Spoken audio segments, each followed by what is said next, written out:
Hello guys, welcome back to my channel. So aku ada order barang daripada Ugreen. Macam biasa DJ Century gang. So apa yang aku order aku akan letak kat screen sekarang. So jom unboxing. Ni adalah barang ni, packaging macam ni. So jom kita buka.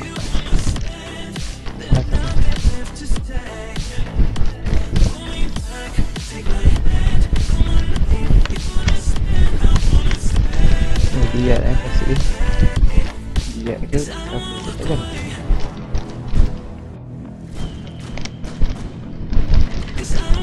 Buat macam pisau aku untuk datang.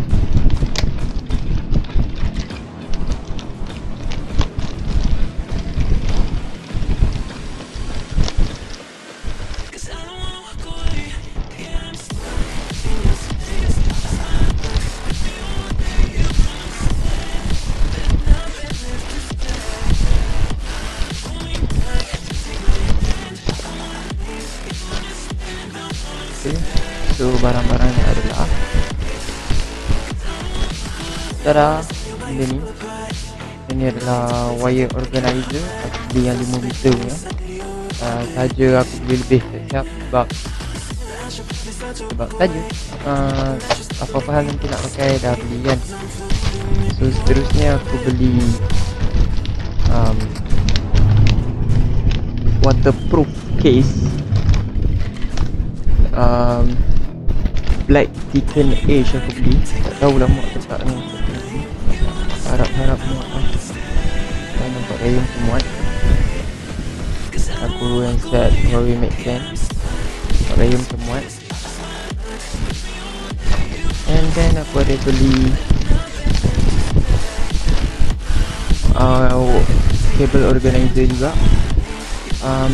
Ni untuk ikat-ikat kabel kan.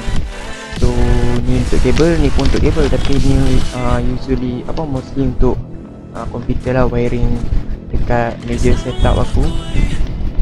Yang ni untuk wire-wire macam USB ke apa ke kan.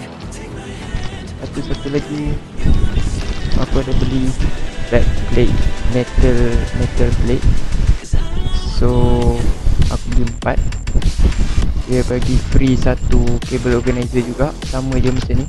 Tapi yang ni ada lubang lah kat tepi tu, kalau nampak.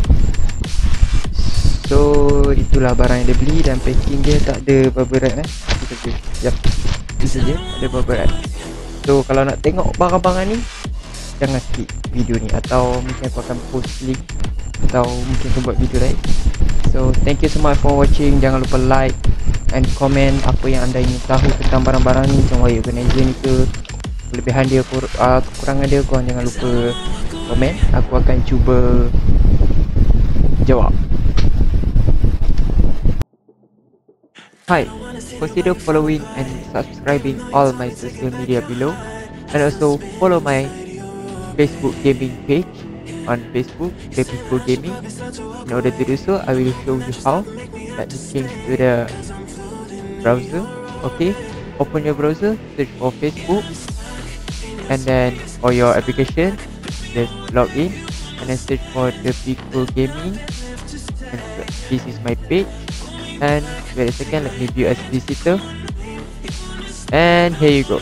You can help me by pressing the following button, but the follow button and the like button. Also, you can go to the live tab on the side and press any video and just type !notify. Thank you so much. Goodbye. See you next time.